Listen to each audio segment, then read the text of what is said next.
We're on the road this week in Fresno, California for the 2017 Collegiate Cup. We have all the highlights next on a brand new counterattack.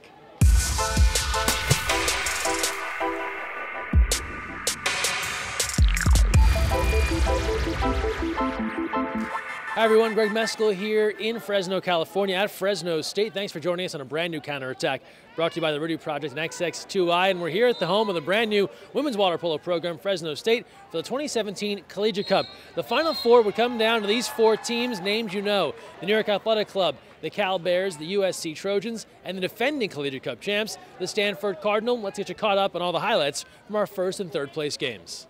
We begin first with Cal and USC, the battle for third place. Cal on the board first here when Claire Sawney sails one over the keeper's head, 1-0 Bears. Not long after, USC's Brianna DeBow assisting Annika Jensen. She goes bar down, we're all even 1-1.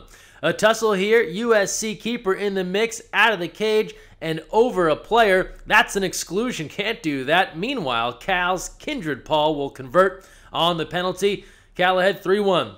Goals on each side now to close the second. It's a 4-2 game. Late in the third, Cal's Georgia Bogle rocketing this shot, and it's a 5-2 game. Then the Bears turn to Carla Carrega. She scores her second of the match. Closing the third period, it's a 6-2 advantage for Cal. After back-to-back USC goals are trying to work their way back in, the Bears go to Sarah Siepker. She hits here 7-4. One last run from USC. DeBow on the redirect from Kelsey McIntosh. That'd make it 7-5. Trojans get no closer. Cal takes this 7-5. They earn third. Afterwards, the Bear goalie Lauren Lolo Silver talks about the win for Cal and looking ahead to the 2018 season. I think we did really well communicating in this game and in the whole tournament. We did really well as a team. I think we proved that we had a deep bench this tournament, which was critical. And then in the last game against USC, I think we played really well. Everyone played really well. So I think this was a good first tournament to see where we're at and then build off that for season. 2017 Collegiate Cup title match, New York Athletic Club and Stanford, the defending champ Cardinal looking to repeat. New York with other ideas. They turn to a former Cardinal. Jamie Nuschel opens the scoring against her alma mater, 1-0 New York. Jordan Rainey, current Cardinal, coming back late in the first to get Stanford in the mix. We're tied 1-1. New York Athletic Club turns to Melissa Seidemann, former Cardinal. You're sensing a pattern. She gets live before scoring this one for New York Athletic Club, making it 2-1. Then the lefty, Stefania Haralabides, not a former Cardinal, former Trojan, beats the keeper here for New York 3-1. After New York converts on a penalty, Stanford would get back-to-back goals. Here's the second, a quick backhander from Kat Klass. It's a 4-3 game. After that, Jamie Nuschel closes the second quarter with a hat trick. We've got a close game. She's got a good start. It's a 5-3 lead for New York. Great defense on both sides in the third meant almost no scoring. Stanford's Katie Dudley changes that. Michigan in the house. She frees herself from the defender and brings this contest to within one at 5-4. Just when you thought it was all said and done and New York had this one in the bag, Stanford goes to the Olympian Aria Fisher. She's left unguarded for just long enough. You gotta guard Aria Fisher. She ties the game. We have ourselves a shootout, 5-5 going to extra water polo. In the shootout, a little USA versus USA here. New York's keeper Ashley Johnson versus Stanford's Mackenzie Fisher, and Fish scores first, 6-5. Next up, Seidemann back at it for New York, but Julia Herman has other ideas. She stops this attempt. It stays 6-5. We move ahead now. Herman blocking New York's attempt, and then Stanford's Shannon Cleary drills this one. We're all tied 7-7, but now Stanford needs a stop here to prolong this game. Stefania Haralabides, one of the most dangerous lefties in the world, drills it. That's the game. 8-7. New York takes it. Post-game, we caught up with New York head coach Chris Vidal about the experience for the club and Jamie Nuschel on her mindset going into a shootout. I mean, you got Ashley Johnson in net, you get Gabby Stone in net, life's good for you. But, I mean, hey, the hats off to Stanford. They were down early, and then a lot of back and forth. Their conditioning, them being young, them being just fast and aggressive, and Stanford definitely came through. But I think experience always beats a youngster, and I think that's what showed up today. It's a do or die situation, and you just kind of got to step up confidently. If you aren't confident, it's less likely to go in my opinion. So just trust your instincts. Before we leave Collegiate Cup, got to take you back to Friday night at Fresno State. It was supposed to be the USA youth team versus China. Travel delays for Team China led to an intra-squad scrimmage. USA Stripes versus USA Stars. And the Stripes and the Whitecaps started out strong, going up 4-2 in the first, thanks to this shot from Grace Raisin, beating a defender and finding the back of the net. We skip ahead now late in the second. Jewel Romer extending the Stripes' lead 6-3. Third quarter action now. Bailey Weber begins the rally for the Stars. She scores in the dish from Ryan Neuschel. It's a 6-4 game in favor of the Stripes. About 3.5 minutes to go in the game now, and Skylar Jones of USA Stars ties things up. They've come all the way back at 8, and then gives the Stars the lead 9-8 after back-to-back goals, and the Stars on the comeback trail win it 10-8. Now, while Fresno State didn't advance to the Final Four, this is a big moment for the brand new program as they got their very first win in team history on the first day of the Collegiate Cup when they defeated a USA Pipeline team. We were there to get some highlights and catch up with head coach Natalie Benson.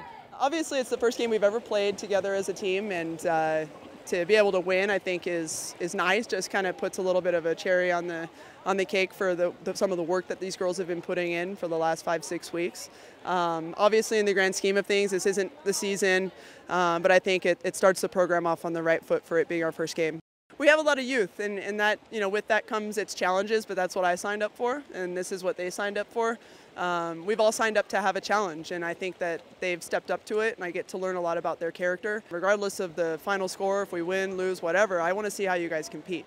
So best of luck to the Fresno State women's water polo team. Their first season in program history will start in January 2018. Now we switch gears to more water polo coming this weekend. The 2017 Champions Cup heads to Indiana University in Bloomington. Get fired up for this event. It's the 14 and under national championship. Clubs from all across the country will be in Bloomington. We'll have live streaming of select games, including the gold medal match, on Facebook.com/USAWP and YouTube.com/USAWP. Watch all the action live this Saturday and Sunday. Best of luck to all the teams making their way to Indiana this weekend. Now we turn back to college water polo, but men's college water polo, where the top 4 teams in the country were meeting this past weekend in Northern California. Let's get you caught up on all the results, in addition to our latest USA Water Polo National Collegiate Rankings. And we start first in Berkeley with the early game. Cal USC, this one of 2 on the Pac-12 network. The Bears defeat the Trojans 6-3. Huge defensive effort. Goalie Kevin Levine doing the job. The rest of that team defense holding down the Trojans.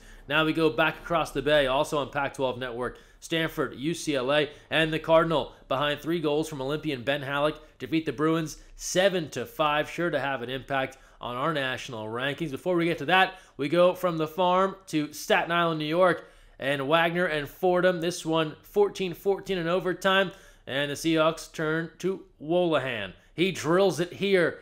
Game winner. Wagner takes it 15-14.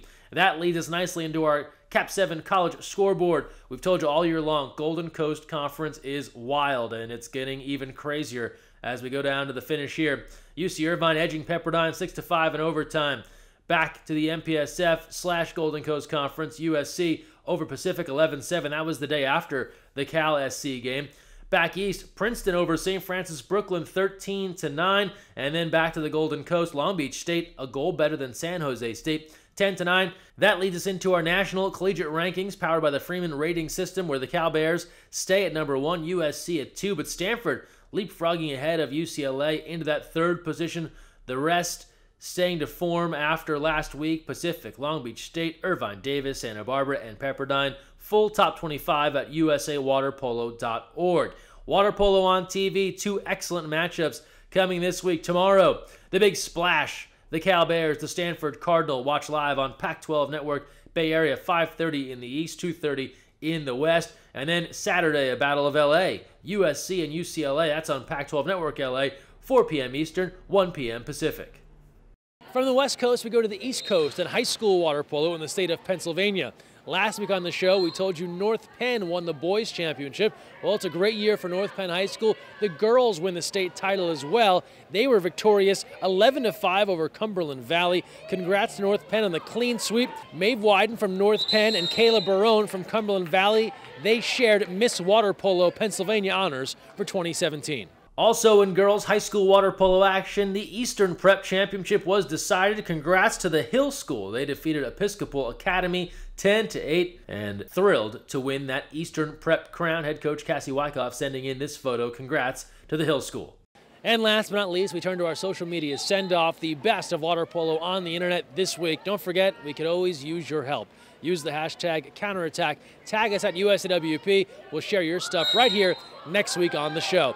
Let's get things started. And we begin Halloween last week. Check out the carving job at the U of Central Florida. This from the Water Polo at UCF Twitter account. That is well done. Jesse Smith, strong Halloween costume here. Jesse's all over the place. He's taking part in ODP camps, getting geared up for Halloween. Fresno State in the Halloween spirit, shared via their Fresno State WP Instagram account. Not Halloween, but not a bad year for North Penn water polo. We told you about the girls winning earlier in the show. Boys won the week before. That's worthy of a new profile pic on Twitter via the NP Knights Polo account. Well done. Tennis pro Coco Vandeweghe, her younger sister, is playing in the Collegiate Cup and giving some sass apparently in the team photo. See if you can spot Honey Vandeweghe O'Shea. Coco having some fun on her Twitter account. Riley gets some big air here on the Flop Friday. We got to say though, Riley, appreciate the video. Wearing a shirt does lessen the impact of the flop. Last Wednesday was 100 days to the Winter Olympics, and Maris Water Polo getting in the spirit in the airport on their way to Collegiate Cup via the Maris WP Twitter account. Jake Earhart with a huge shot for Oaks Christian in recent high school action. Check out this big goal.